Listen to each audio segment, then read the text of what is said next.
අයිබෝන් සුබුදැසනක් පෙබරවාරි මාසයේ අවසන් සතියාන්තයේ අපේ මුණ ගැසීම අද 27 වෙනි සෙනසුරාදාව. දවස ආරම්භ කරන්නට විවිධ පුවත්පත්වල විවිධ වාර්තා තිබුණාට ඊයේ රාත්‍රිය නිමාවට පත්වන්නේ කොළඹ හුණුපිටිය ගංගාරාම විහාරස්ථානයේ නවම් මහා පෙරහර මංගල්‍යයත් සමග මෙවරත් සුපුරුදු පරිදිම සියත මාධ්‍ය ජාලය බැතිබර මාධ්‍ය ආවරණය මේ පෙරහර මංගල්‍ය වෙත ලබා දුන්න ඔබ සජීවීව නැරඹුවා පෙරහර මෙවර මේ සෞඛ්‍ය තත්ත්වයන් මත පිහිටා ඒ අනුව සැකසුණු පෙරහරක් ලෙසයි මෙවර අවසන් මහා පෙරහර වීදි සංචාරය කරනු ලැබුවේ. එහිදී සධාතුක කරඩුව ජනාධිපතිවරයා අතින් තැන්පත් කළ අවස්ථාව අද ලංකාදීප පුවත්පතේ අපට දකින්නට ලැබෙනවා.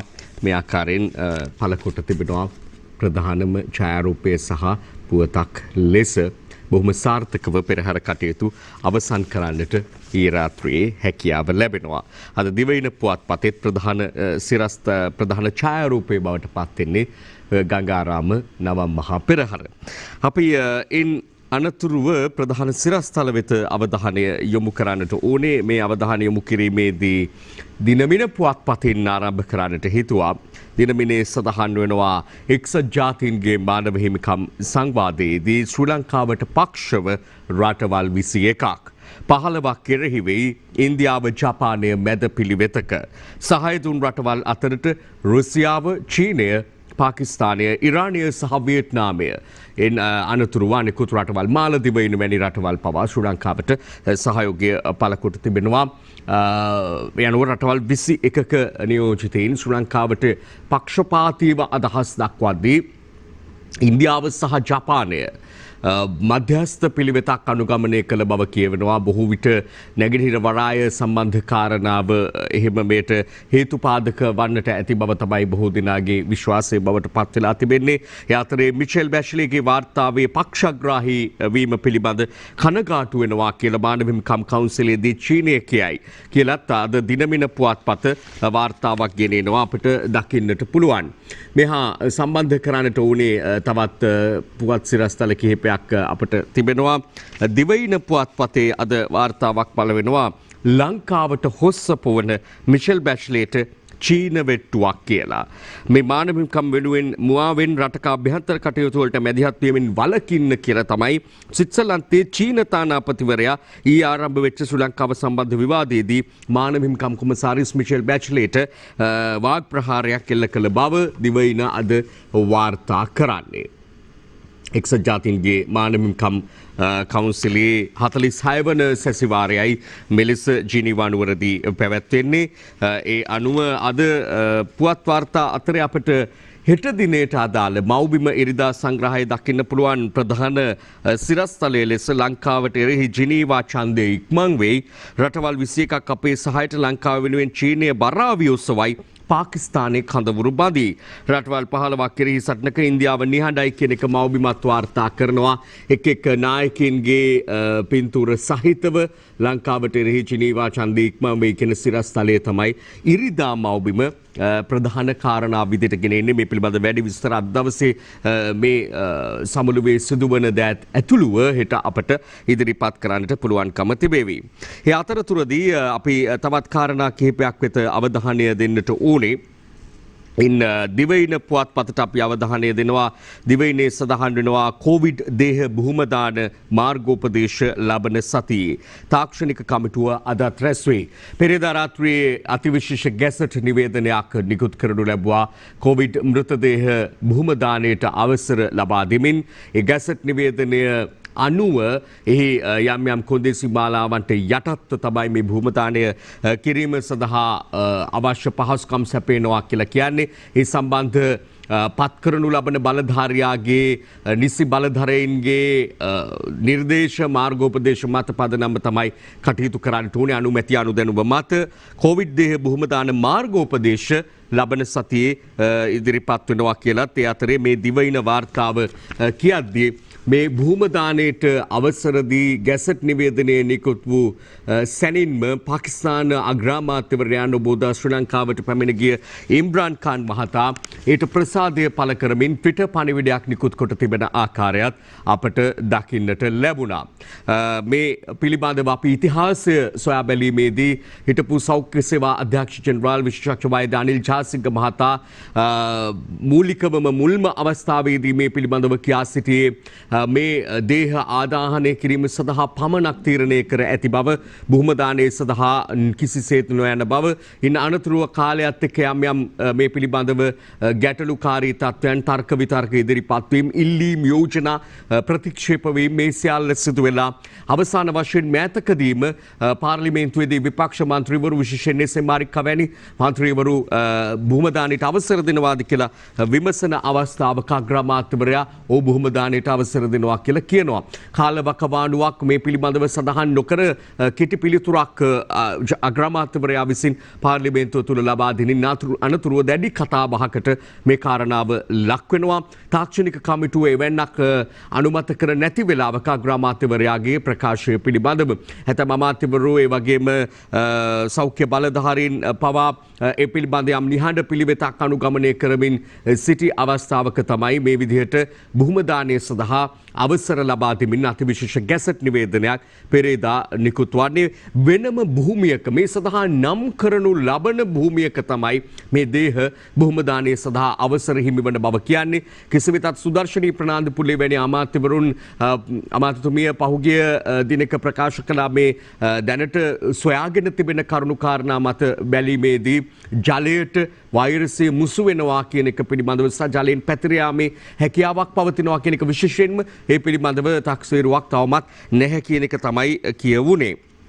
ඒ අතරේ අපි අවධානය දෙමු තවත් කාරණා කීපයක් තිබෙනවා. අද ලංකාදීප ප්‍රධාන සිරස්තලය ගම්පහ PHIලා එන්නත් දීමෙන් ඉවත් වෙති. හිටි හැටියේ තීරණ වෙනස් කරනවා ගම්පහ සංගම් සභාපති කියයි.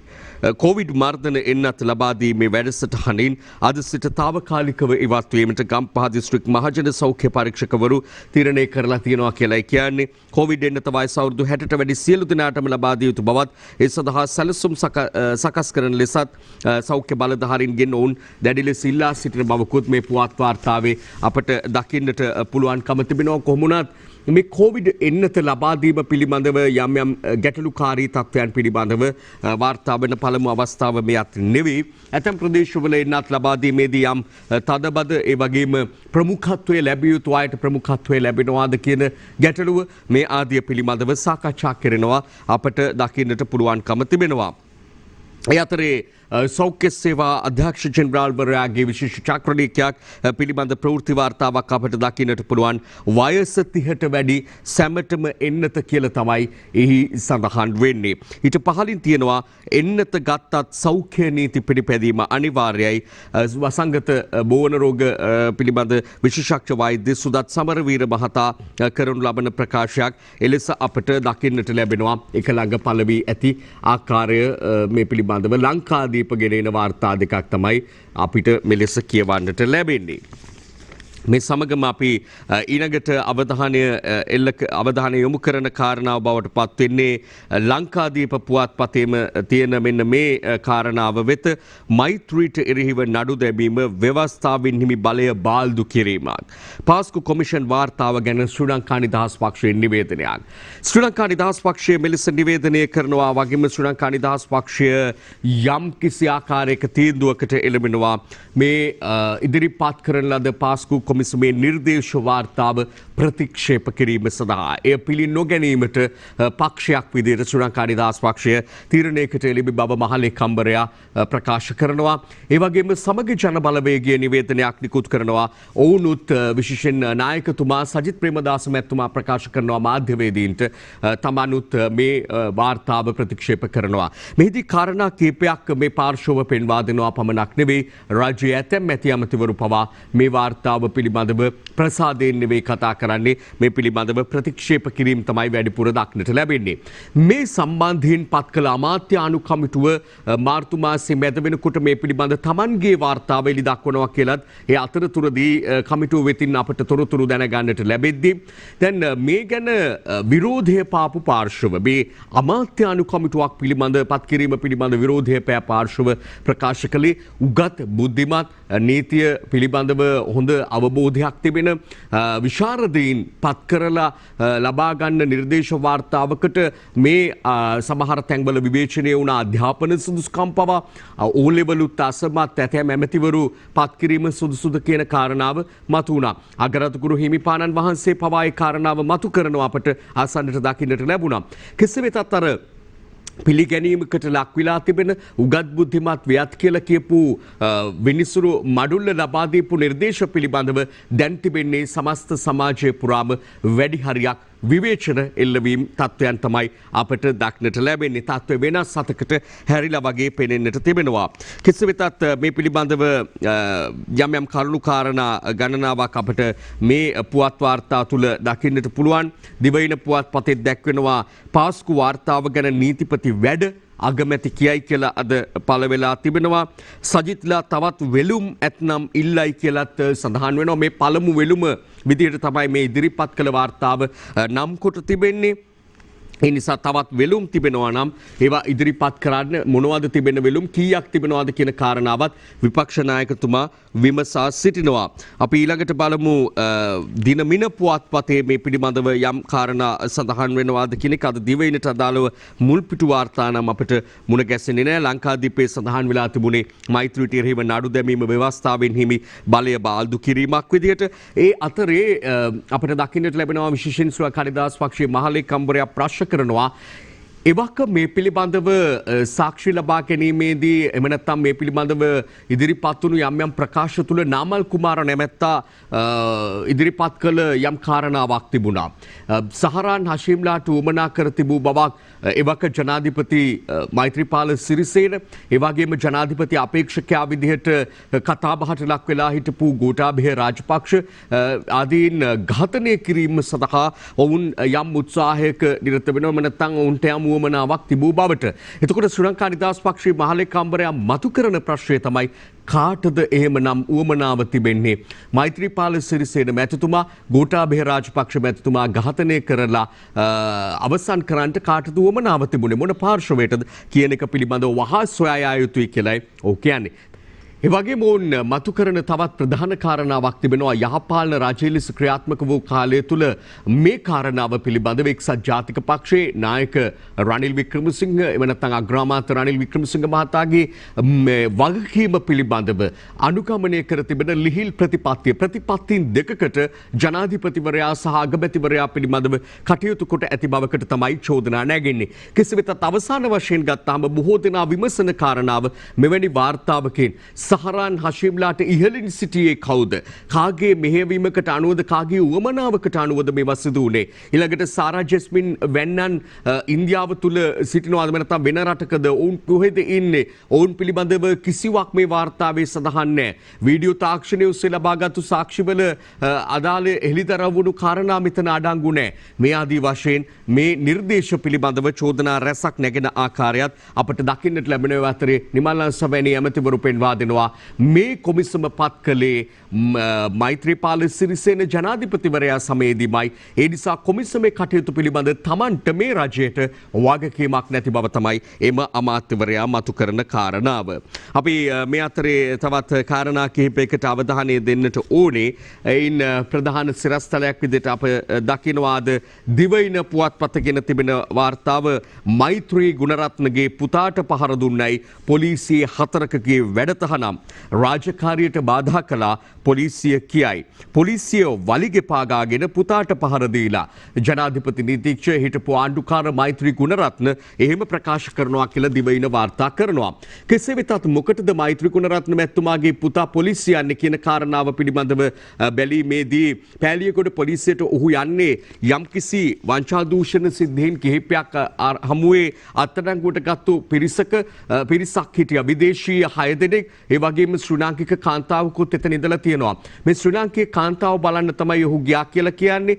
ඔවුන්ට තිබෙන චෝදනා තමයි ව්‍යාජ ඩොලර් නෝට්ටු මුද්‍රණය කිරීමට යොදා ගන්නා කඩදාසි සන්තකයේ තබා ගැනීම, හෙරොයින් ග්‍රෑම් 25කුත් මිලිග්‍රෑම් ගණනක් සන්තකයේ තබා ගැනීම, මුදල් වංචාවන්, ඊළඟට ගත්තහම වාණිජමය පරමාර්ථයෙන් ලිංගික කටයුතු වලදීම මේ ආදී චෝදනා රැසක් එළවුණු පිරිසක් මෙලෙස අත්අඩංගුවට අරගෙන තිබෙදී එලෙස සුවදුක් බලන්නට පැමිණි මෛත්‍රී ගුණරත්න මැතිතුමාගේ පුතා සහ පොලිසිය අතර යම් බහින්බස් වීමක් සිදු වූ බව තමයි කියවෙන්නේ. ඇතැම් තැන්වල කියවෙනවා ඔහු ඒ අදාළ කාන්තාවට තමන්ගේ ජංගම දුරකථනයේ ඇමතුමක් ලබා ගන්නට දීමේදී පොලිසියට විරෝධය පෑමත් එක්ක පුරබැදීමක් වෙලා මේ තත්ත්වය ඇති වෙලා ඔහු වීසි වෙලා ගිහිල්ලා ඔහුගේ මුහුණට හානි වුණා කියලා.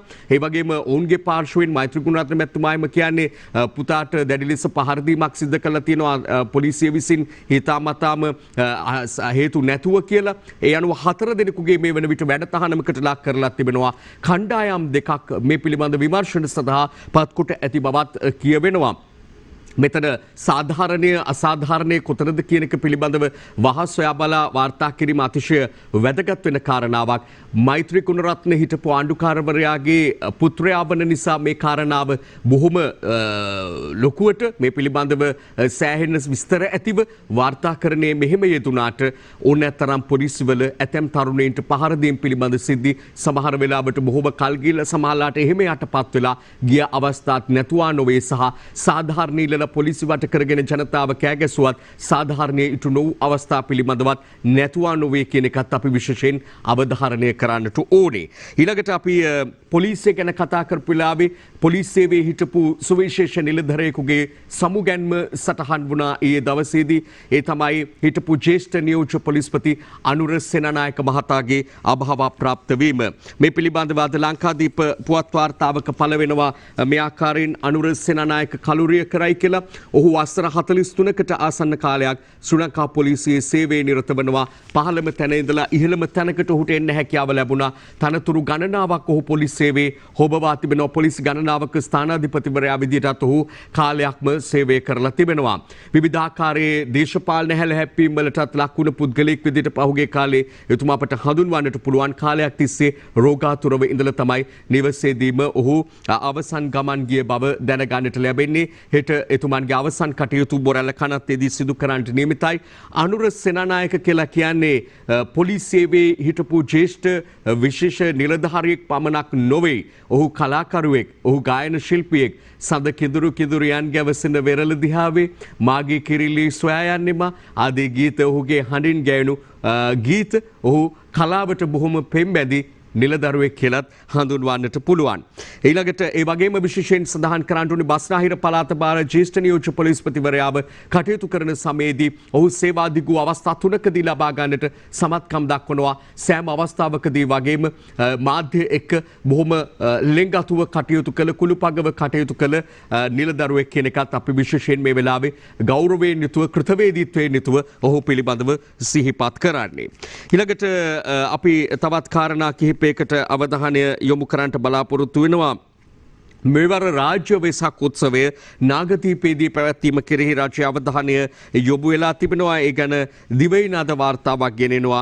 රාජ්‍ය වෙසක් උත්සවය නාගදීපය කේන්ද්‍ර කරගෙන මෙවර රාජ්‍ය වෙසක් උත්සවය උතුරු හා නැගෙනහිර පළාත් මුල් කරගනිමින් නාගදීප රාජමහා විහාරය කේන්ද්‍ර කර පැවැත්වීමට බුද්ධ ශාසන ආගමික හා සංස්කෘතික කටයුතු ඇමති හා අගමැති මහින්ද රාජපක්ෂ මහතා උපදෙස් දී ඇති බව තමයි එහි තවදුරටත් සඳහන් වන්නේ. අද අපට දිවයින පුවත්පත ඒ පිළිබඳව වාර්තා ගෙනෙනවා දකින්නට පුළුවන්කම තිබෙනවා. ඒ වගේම දිනමින පුවත්පතේ පළ වෙනවා පළාත් පාලන ඡන්ද විමර්ශන කමිටුව යෝජනා ඉල්ලයි. පළාත් පාලන ආයතනවලට නව ඡන්ද ක්‍රමයක් හඳුන්වා දීම සඳහා සියලුම දේශපාලන පක්ෂවලද මහජන නියෝජිතයන්ගේද සිවිල් සමාජ සංවිධානවලද රාජ්‍ය නිලධාරීන්ගේ සහ මහ ජනතාවගේද අදහස් හා යෝජනා ලබා ගැනීමට මිශ්‍ර සමානුපාතික නියෝජිත මැතිවරණ ක්‍රමයේ සමාලෝචනය කර නව මැතිවරණ ක්‍රමයක් නිර්දේශ කිරීම සඳහා පත් කෙරුණු කමිටුව තීරණය කර ඇති බවයි කියන්නේ. ඒ අතරේ මැතිවරණ කොමිසමේ හිටපු සභාපතිවරයා කවුරුත් බොහොම ජනප්‍රියත්වයට පත්වෙච්ච රජයේ ඉහළම නිලධාරියෙක් වෙච්ච මහින්ද දේශප්‍රිය මැතිතුමා සීමා නිර්ණය කොමිසමට පත් කරනු ලැබුවා. ඔවුන්ගේ කටයුතු කෙරෙමින් පවතින බව තොරතුරු වාර්තා වෙනවා. කෙසේ වෙතත් පළාත් පාලන ගැන මේ කතා කරන්නේ. පළාත් සභා ඡන්දයත් ඉදිරියේදී පැවැත්වීම සඳහා යම් ආකාරයක සූදානමක් පිළිබඳවත් යම් තොරතුරු මේ වන විට ලැබෙමින් පවතිනවා සහ යම් අයගේ සූදානම් වීම අපට මේ වන විට දකින්නට ලැබෙනවා. සිය දේශපාලන කටයුතු දේශපාලන ව්‍යාපාරයන් දියත් කරමින් පවතින ආකාරය පිළිබඳවත්. ඒ අතරේ අපි තවත් සුවිශේෂ පුවතක් හඳුනා ගන්නවා ලංකාදීප පුවත්පතේ තිබෙන ජ්‍යෙෂ්ඨ රාජ්‍ය නිලධාරීන්ට එක් තනතුරකට වඩා දීම සුදුසු නෑ පාස්කු කොමිෂන් වාර්තාවෙන් නිර්දේශ. මේ පාස්කු කොමිෂන් සභා නිර්දේශ විටින් විට එකිනෙක තමයි මාධ්‍යයට නිකුත් වෙමින් තිබෙන්නේ මේවා අධ්‍යයනය කරමින් මේ තොරතුරු එළියට එන්නේ. එහිදී නිර්දේශ කරන තවත් එක් සුවිශේෂ කාරණාවක් ජ්‍යෙෂ්ඨ රාජ්‍ය නිලධාරීන්ට එක් තනතුරකට වඩා දීම නුසුදුසු බව තමයි ලංකාදීප පුවත්පතට අනුව ඔවුන් නිර්දිෂ්ට කොට ඇති බව සඳහන් වෙන්නේ. එපමණක් නෙවෙයි දේශපාලන පක්ෂ ලියාපදිංචිය විවිධ සංවිධාන පිළිබඳව ආගමික සංවිධාන පිළිබඳව දැඩි ලෙස මේ කොමිසම අවධානය යොමු කොට ඇති බවත් කිය වෙනවා. ඒ අතරේ අපි අවධානය දෙමු දිනමින පුවත්පතට ත්‍රිකුණාමල්ලේ රන්බඩු කොල්ලකෑම අයිස් මංජුගේ සොහොයුරා සමග 7ක් කොටු වෙති කියලා තමයි ප්‍රවෘත්ති වාර්තාවේ සඳහන් වෙන්නේ. ලංකාදීපයත් අද වාර්තා කරනවා මුහුදෙන් ඇවිත් ත්‍රිකුණාමලී සාප්පුවකින් ලක්ෂ 38ක රන්බඩු කොල්ල කාලා කියලා. මෙන්න අපි දිනමින පුවත්පත මගින් උපුටාගත්තු ඒ පිළිබඳව පුවත් වාර්තාව දැන් අපට දකින්නට පුළුවන්කම තිබෙනවා. අපි අවසන් කරන්නට බලාපොරොත්තු වෙනවා අද දවසේ පුවත් වාර්තා ඉදිරිපත් කිරීම. අවසාන වශයෙන් උපුටා ගන්නේ මෙන්න මේ පුවත් වාර්තාව දිනමින පුවත්පත ඇසුරින් මුහුණු පොතෙන් වංචා කළ කෝටිපතියෝ කොටු වෙති. මහ පරිමාණයේ මද්‍රව්‍ය චාවාරමක් හා ලොතරැයි දිනුම් ලැබී ඇති බවට තරුණ පිරිස් රවටමින් මුහුණු පොත ඔස්සේ මුදල් වංචාවක් කරගෙන ගිය කණ්ඩායම් මුදල් බහරකරුවන් බව කියන මුස්ලිම් ජාතික කෝටිපති ව්‍යාපාරිකයන් තිදෙනෙකු කොළඹ හැව්ලොක් ටවුන්හි සුකෝපභෝගී නිවාස සංකීර්ණයකදී අත්අඩංගුවට ගැනීම පිළිබඳව තමයි මෙලෙස දිනමින වාර්තා කරන්නේ. මේක උපුටා ගන්නට හේතුවත් මේ ඔබේ පුවත බලන ගමන් අපි මේ ගැන කතා කරමු. මේ පුවත විශේෂයෙන් උපුටා ගන්නට හේතුවත් මේ ආකාරයෙන් සමාජ මාධ්‍ය විශේෂයෙන් Facebook මාධ්‍ය ජාලය සමාජ මාධ්‍ය උපයෝගී කරගනිමින් සිද්ධ වෙන අකටයුතුකම් වංචා පිළිබඳව සෑහෙන තොරතුරු වාර්තා වුණත් ඒවට අහුවෙන පිරිසෙත් අඩුවක් නැති බව බොහොම කනගාටුවෙන්වත් කියන්නට වෙනවා. විවිධ මුහුණු දාගෙන මුහුණු පොතේ සැරිසරන අය ගෲප් කණ්ඩායම් පිළිබඳව සෝදිසියෙන් විමසිල්ලෙන් කටයුතු කරන්න ඔබට විවිධ දිනුම් ඇදුණු බවට ඇතැම් වෙලාවට විශේෂයෙන් මෙරට ප්‍රකට sannivedana මාධ්‍ය ජාල sannivedana ජාල තුලින් දිනුම් ඇදුණු බවට ඔබට සමහර වෙලාවට පණිවිඩ එනවා. ඒ ලබා ගන්න යම් තැන්වලට යම් මුදල් ගෙවීම් කරන්න. එතකොට ඒ ත්‍යාග මුදල ලැබෙනවා මේ ආදී වශයෙන් කිසි ලෙසකවත් අප ඔවුන්ගෙන් විමසා සිටින අවස්ථාවල කියන්නේ කිසි ලෙසකවත් Tamanගේ මූලස්ථානයකට කැඳවලා කිසිදු අය කිරීමකින් තොරව එහෙම දිනුමක් ලැබිලා තිබෙනවා නම් අදාළ ත්‍යාග මුදල පිරිනැමීම විනා තැන්වල යම් මුදලක් අරගෙන ඒ දිනුම් ඇදුණා කියන අයගෙන් එහෙම ක්‍රමයක් නෑ. ඒ නිසා ඒවා වංචනිකයි. ඒවට අසුවන්නට එපා කියන එක තොරතුරු හොයලා බලලා ඕනම කටයුත්තක යෙදෙන්න කියන එක අපි විශේෂයෙන් ඔබට කියන්නට ඕන විශේෂයෙන්ම මුහුණු පොත වැනි දෑ පරිහරණය කරනකොට. එමනම් අද දවසේ ඉතිරි වැඩසටහන් පෙළ ගැස්මට ඉඩකඩ තබමින් අපි සමුගන්නවා. හෙට උදේ අපි යලි මුණ ගැසෙමු. ඔබට සුබ දවසක් වේවා.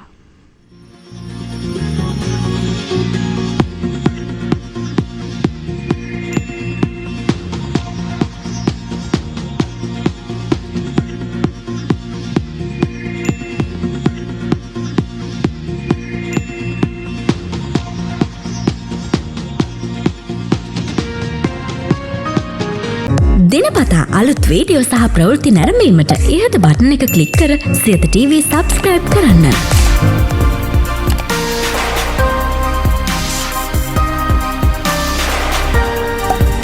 අලුත් වීඩියෝ ගැන මුලින්ම දැනගන්න මෙම සීනුව ක්ලික් කරන්න.